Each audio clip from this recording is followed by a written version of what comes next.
कांग्रेस के राज्यसभा रुकन सैयद नासिर हुसैन का कहना है कि बीजेपी ने अवाम से किए गए अपने वादे वफा नहीं किए हैं। उन्होंने कहा कि बीजेपी झूठ की बुनियाद पर काम करती है और इस बार अवाम बीजेपी को इख्तिदार से ज़रूर बेदखल करेंगे। राज्यसभा रुकन सैयद नासिर हुसैन का कहना है कि काम की बुनियाद पर इंतखाबात लड़े जाते हैं। उन्होंने कहा कि बीजेपी ने अवाम से किए गए अपने वादे वफा नहीं किए हैं। नासिर हुसैन ने पूछा कि मोदी हुकूमत ने हर साल 2 करोड़ नौकरी का वादा किया था, उसका क्या हुआ? किसानों की आमदनी दोगुनी हुई या नहीं? हर हिंदुस्तान के सर पर छत के वादे का क्या हुआ?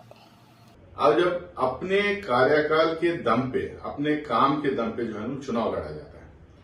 10 साल पहले ये 10 साल के पहले जो 10 साल सरकार थी, उसके खिलाफ भला बुरा कह के, झूठ बोल के, ये स्कैंडल वो स्कैंडल जिसको अब पिछले 10 साल में कहीं और प्रूव नहीं कर चुके, प्रूव नहीं किए, ये स्कैम वो स्कैम करके बोल के बदनाम करके वोट तो ले लिए थे।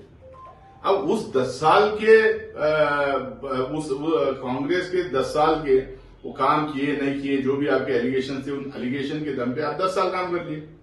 तो अब आपको जो है अभी भी उसी 10 साल के नाम पे वोट चाहिए, या अब जो आपने 10 साल काम किया उसके ऊपर वोट चाहिए? तो ये अपना काम क्या हुआ, अपने वायदे में क्या हुआ? 2 करोड़ नौकरियां पर ईयर, इसका मतलब 20 करोड़ नौकरियां कहां गया, आए क्या? किसानों की आय दुगनी हुई या नहीं? 2022 तक हर हिंदुस्तानी के सर पे छत रहेगा, वो हुआ क्या नहीं? बुलेट ट्रेन आई क्या नहीं? जीडीपी बढ़ा क्या नहीं?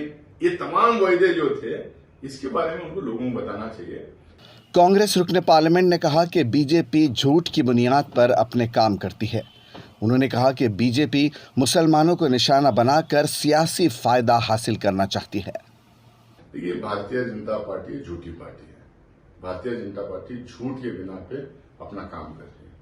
ये मुसलमानों को टारगेट करके, उनके पीछे लग के, उनको तंग करके, उनको मार पीट के, गलत मुकदमे उनके ऊपर डाल के, उनके घरों तक पहुंच के, उनके घरें और उनके दुकानें और उनके इंस्टीट्यूशंस को बुलडोजर के नीचे कुचल के, इनको ये लगता है कि दूसरे लोगों की सिंपैथी गेन करेंगे, दूसरे लोगों का सपोर्ट गेन करेंगे।